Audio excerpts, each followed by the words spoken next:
Hola a todos, yo soy Iria del Hospital de Ferrol y os voy a hablar del manejo en el servicio de urgencias de la bronquiolitis y de las crisis de asma. Aquí tenéis el esquema que se va a seguir a lo largo de esta presentación para que os pueda. Es importante conocer la diferencia entre bronquiolitis, asma y sibilancias. ¿Por qué es importante tratar este tema dentro de este curso? Bien, las crisis asmáticas suponen hasta un 15% de los motivos de consulta en el servicio de urgencias pediátricas, sobre todo en los meses otoñales. Por otra parte, las bronquiolitis representan un porcentaje similar de las consultas, por lo que esta patología va a ser de las que con más frecuencia nos vamos a encontrar en los servicios de urgencia pediátricos. La bronquiolitis aguda, ¿cómo la definimos? Bien, se define como el primer episodio de infección respiratoria en los niños menores de 2 años, que asocian auscultación, estertores, sucrepitantes y sibilancias respiratorias, en ausencia de otra causa que lo pueda provocar. El virus sincitial respiratorio es el causante de la mayor proporción de casos y de las formas con mayor afectación clínica de bronquiolitis aguda, aunque esta también puede ser causada por otros virus, como los rinovirus o los adenovirus, siendo muy frecuente la coinfección viral. Hay que tener en cuenta que un 20% de los niños tienen un episodio de bronquiolitis aguda por sincitial durante el primer año de vida y además más del 80% de los episodios de bronquiolitis pueden ser manejados de modo ambulatorio. Hay que tener en cuenta también que hay niños que pueden tener factores de riesgo para tener una enfermedad más grave. ¿Cuáles van a ser estos? Bueno, pues son los niños que fueron prematuros, sobre todo los que fueron prematuros por debajo de 34 o de 35 semanas, los que tienen una edad menor de 4 o 6 semanas, los que tienen cardiopatías congénitas, sobre todo aquellas que tienen repercusión hemodinámica, los que tienen enfermedades neuromusculares como una PCI, que tienen una displasia broncopulmonar o una enfermedad respiratoria crónica, una fibrosis quística de páncreas, inmunodeficiencias. Y luego también hay que tener en cuenta que es muy frecuente que en todos estos niños exista pues una historia familiar positiva de infección respiratoria y muchas veces actúa de modo negativo la exposición pasiva al humo del tabaco. En los 3 primeros años de vida, la definición de asma es muy compleja. En general, vamos a hablar de crisis asmática en los episodios que se caracterizan por inflamación, hiperreactividad y obstrucción reversible de la vía aérea y que condicionan dificultad para respirar, tos, sibilancias y sensación de opresión y de dolor torácico. Los síntomas de las crisis de asma pueden aparecer de manera progresiva o de modo abrupto y suelen presentarse en pacientes que tienen ya un diagnóstico conocido de asma, pero también pueden ser la forma de inicio de dicha enfermedad. Nuestro paciente prototipo suele ser un niño mayor de 3 años, en el que además aparecen factores predisponentes. ¿Cuáles suelen ser? Bueno, pues infecciones virales. Puede ser también la exposición a determinados alergenos ambientales, como son los pólenes, los ácaros, los epitelios de diferentes mascotas o contaminantes atmosféricos. Suelen ser también niños que tienen una escasa adherencia o una aplicación inadecuada de los tratamientos de mantenimiento, la exposición a diferentes fármacos como los AINES o antibióticos en niños que han estado realizando ejercicio o también la exposición al aire frío. Las sibilancias recurrentes son episodios recurrentes de obstrucción bronquial que pueden aparecer en el lactante y en el niño pequeño. Existen diferentes fenotipos y es una patología realmente muy frecuente, que tiene su mayor incidencia durante el primer año de vida. Solamente un pequeño porcentaje de estos pacientes va a desarrollar asma posteriormente. En esta tabla quedan reflejados los fenotipos clásicos de Tucson en niños con sibilancias y en esta otra de aquí el índice predictivo de asma, que nos informa de la posibilidad que tendría un niño con sibilancias de ser asmático en el futuro. Lo importante es recordar que a efectos prácticos el manejo de las sibilancias recurrentes es como el de una crisis asmática.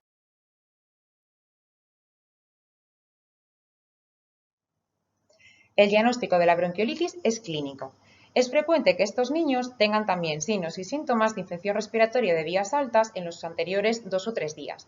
Pueden asociar también fiebre o febrícula y también rechazo para la ingesta y es muy frecuente, sobre todo en los lactantes muy pequeñitos, que puedan asociar también pausas de apnea. Y en muchas ocasiones estas pausas de apnea son el primer síntoma que pueden referirnos estos niños.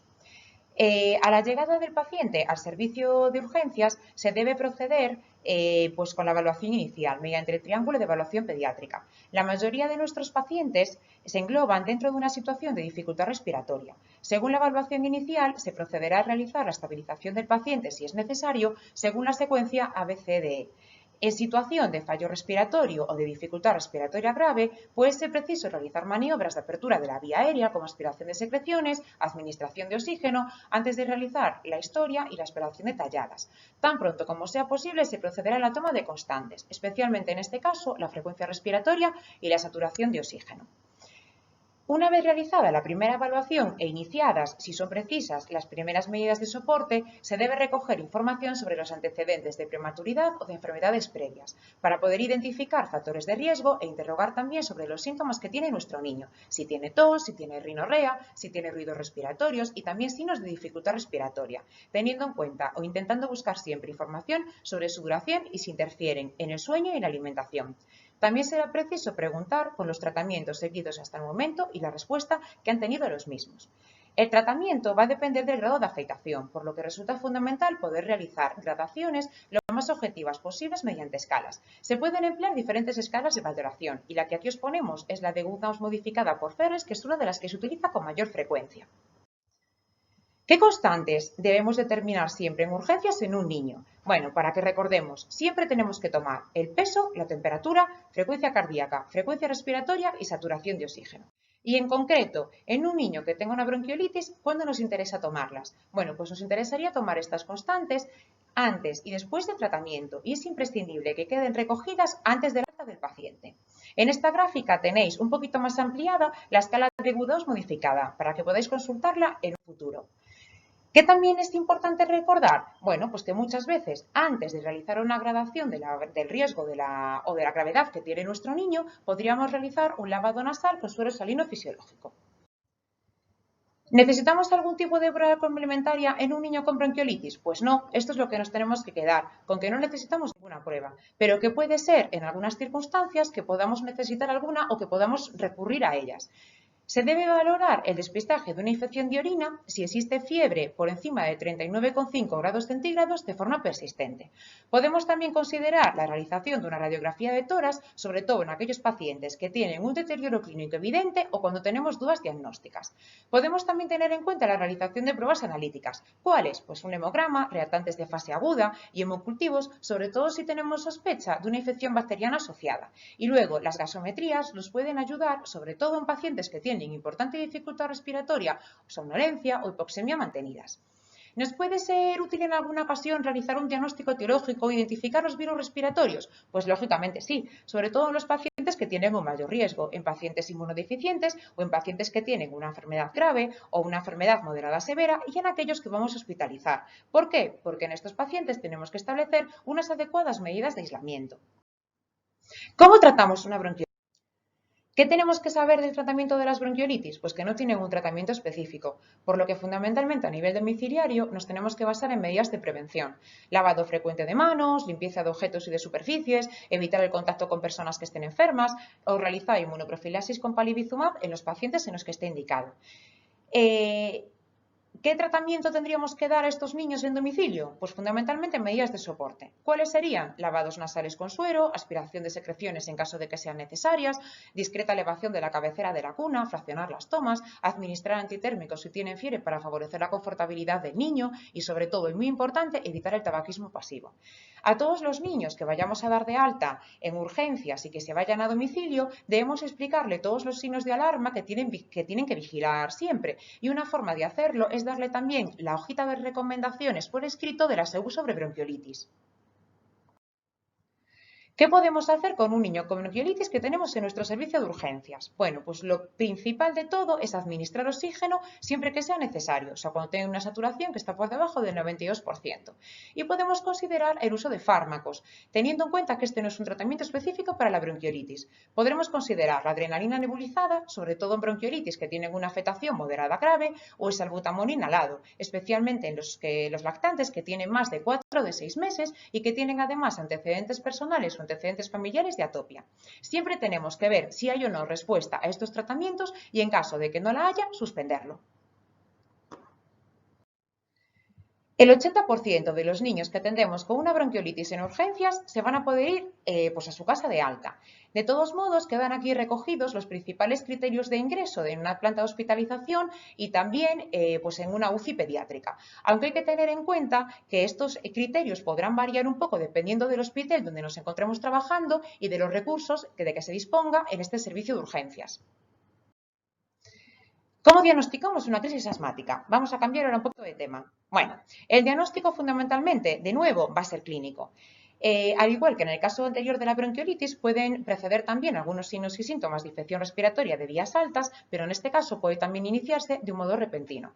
Frecuentemente, los niños que vienen a urgencias con una crisis asmática van a tener un diagnóstico previo de crisis de asma, con o sin un tratamiento de mantenimiento.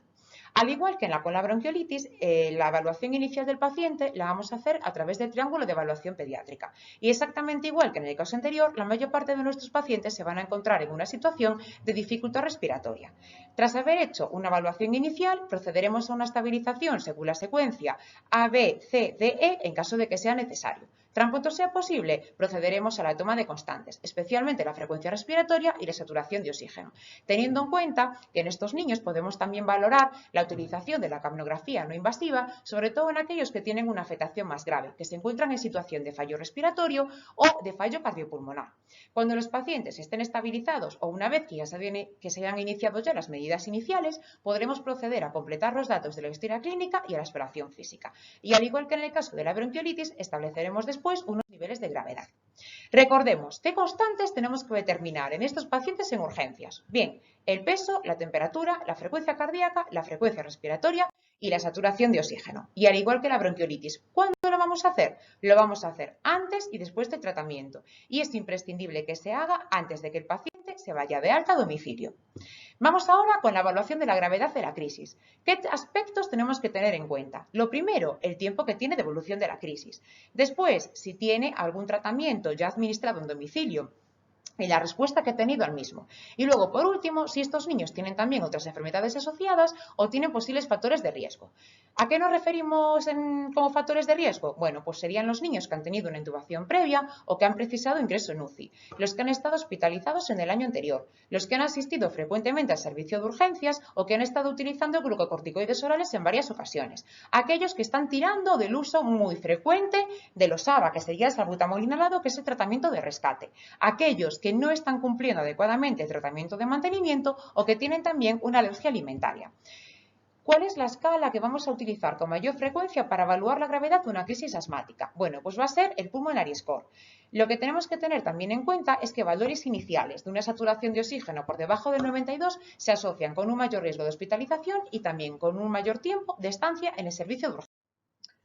Mediante el Pulmonary Score establecemos una gradación de la crisis de asma en leve, moderada y grave. ¿Necesitamos algún tipo de prueba complementaria para establecer el diagnóstico de una crisis asmática? Pues no, ninguna, al igual que en la bronquiolitis. ¿Cuándo podríamos considerar su realización? Pues sobre todo en casos graves que tienen una evolución tórpida o cuando sospechamos complicaciones y también si existen dudas diagnósticas. ¿Qué pruebas nos van a resultar más útiles? En primer lugar, la radiografía de tórax. Sobre todo nos vamos a plantear realizarla en aquellas situaciones en las que persista una auscultación cardiopulmonar asimétrica o hipoxemia pese al tratamiento o en aquellas crisis asmáticas que son graves. También si existen dudas diagnósticas. Por ejemplo, si un niño o unos papás nos cuentan una historia sugestiva de aspiración de cuerpo extraño. ¿Qué hallazgos nos podemos encontrar? Sobre todo datos de neumotoras, de enfisema pulmonar, una consolidación neumónica o atelectasia. ¿Y cuál es la otra prueba a la que solemos recurrir? A las gasometrías, que nos permiten valorar el estado de ventilación y oxigenación del paciente. ¿Cuándo lo vamos a hacer? En casos graves o que tienen un deterioro progresivo a pesar del tratamiento de rescate. ¿Qué información nos va a dar? Pues nos va a ofrecer datos sobre todo de insuficiencia respiratoria, de hipoxemia o de hipercapnia. ¿Qué nos pasa con los pacientes en los que vemos que tienen una mala evolución o que tienen una escasa respuesta al tratamiento? Bueno, pues que tenemos que plantearnos que podemos estar ante la presencia de una complicación. ¿Cuáles son las principales complicaciones que nos podemos encontrar? Bueno, pues nos podemos encontrar atelectasias, nos podemos encontrar neumonías, nos podemos encontrar neumotoras o diferentes tipos de arritmias como taquicardias sinusales o taquicardias supraventriculares. ¿Cómo tratamos una crisis asmática? En este esquema tenemos un resumen del tratamiento de las crisis asmáticas enfocado según el nivel de gravedad, en una crisis leve, una crisis moderada y una crisis grave. Común a todos estos tipos de crisis tendríamos que hay que administrar oxígeno al paciente siempre y cuando no mantenga una saturación adecuada y facilitar una postura cómoda, con una posición semi-incorporada. ¿Qué fármaco por excelencia vamos a utilizar para el tratamiento de una crisis de asma? Pues el salbutamol, que es el tratamiento de rescate. El salbutamol es el tratamiento de primera línea. Se va a administrar con un inhalador presurizado tipo MDI con cámara espaciadora, considerándose el uso de las nebulizaciones en caso de una crisis grave o que haya mala respuesta al tratamiento. ¿Cuántos puffs tenemos que administrar para el tratamiento de una crisis? Bueno, podemos calcular el número de puffs de dos formas diferentes. Si tenemos una crisis leve, podemos administrar entre 2 y 4 puffs, para una crisis moderada entre 6 y 8 o para una crisis grave 10 puffs o una nebulización. Otra forma de calcularlo de una forma rápida es dividir el peso del paciente entre 3, aunque en este caso estaremos aplicando el mismo número de puffs independientemente de la gravedad de la crisis. Generalmente administramos 3 dosis iniciales, separadas 20 minutos, y posteriormente vamos a administrar el Ventolin, el salbutamol, según las necesidades del paciente. En el material complementario tendréis acceso a un documento, que sería este de aquí, en el que se explica el uso de los inhaladores MDI y también un vídeo en el que se explica el uso de las cámaras de inhalación. En cuanto a las cámaras de inhalación, va a ser muy importante conocer qué tipo de cámara hay que utilizar para según cada niño. En los menores de 4 años se deben emplear las cámaras siempre con mascarilla. En los que tienen entre 4 y 6 años podemos utilizar las cámaras con boquilla. Y por encima de los 6 años podemos emplear las cámaras con boquilla o podemos utilizar como alternativa un inhalador de polvo seco, teniendo en cuenta que si tenemos una crisis moderada o grave es muy probable de que no sean capaces de utilizar este tipo de inhaladores de polvo seco. Existen diferentes tipos de cámaras en el mercado. Lo más cómodo para nosotros sería conocer qué tipo de cámara tenemos en nuestro servicio de urgencias para así saber cuáles tendríamos que utilizar en un niño que sea menor de 4 años y cuáles podríamos utilizar en un niño más mayor de 4 años. Vamos a hablar ahora del bromuro de ipratropio. Lo vamos a utilizar en las crisis asmáticas graves o moderadas que no responden al tratamiento inicial con el salbutamol. Aquí tenéis las dosis que se van a utilizar. Hay que recordar que es eficaz solamente en las primeras dosis que se administran, por lo que lo administraremos inicialmente cada 20 minutos junto con el salbutamol y posteriormente, según la gravedad que tenga el paciente, cada 4, cada 6 o cada 8 horas, pero no más allá de las primeras 24-48 horas de evolución de la crisis. En cuanto a los glucocorticoides sistémicos, vamos a considerar su uso en las crisis asmáticas graves moderadas y podemos considerarlo también en las leves, que tienen una respuesta insuficiente a broncodilatadores, o si el niño tiene factores de riesgo o antecedentes personales de crisis graves. En este caso estaría indicado utilizarle precozmente. Preferiblemente vamos a utilizar la vía oral. Podemos utilizar la prednisona o prednisolona o también la dexametasona. Últimamente se está utilizando cada vez más la dexametasona, ya que se ha demostrado que no es menos eficaz que la prednisona y tiene mayor adherencia terapéutica. En los niños que tienen una crisis grave o que tienen intolerancia oral, estará indicada la administración intravenosa del corticoide. El sulfato de magnesio puede considerarse en las crisis graves o con hipoxemia persistente que no hayan respondido al tratamiento inicial. El 80% de nuestros pacientes podrán ser dados de alta. ¿Cuáles serían estos niños que se van a ir a casa? Son aquellos que tienen un pulmonary score que sea por debajo de 2 y que mantengan una adecuada saturación de oxígeno. Al alta podrían entregarse la hojita informativa con la crisis asmática de la SEUP y también un plan de acción por escrito.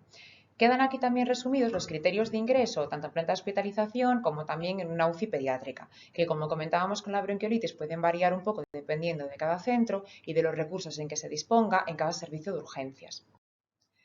En este esquema se refleja el manejo de una crisis asmática en urgencias, según los diferentes niveles de gravedad, que es más o menos lo que hemos estado comentando hasta ahora, pero aquí lo tenéis todo recogido y englobado. Una duda muy frecuente que tienen últimamente todas las mamás es: mi niño es asmático, se agobia mucho con la mascarilla y no puede respirar. Tienes que hacerle un papel para que vaya al cole y que no tenga que llevar la mascarilla.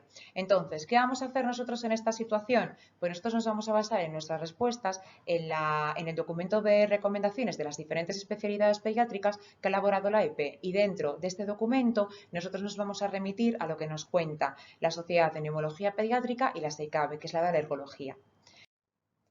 Gracias a todos por vuestra atención. Bienvenidos al hospital a trabajar con el mejor paciente que se podría tener y, en el caso de los R1, a las guardias de 24 horas.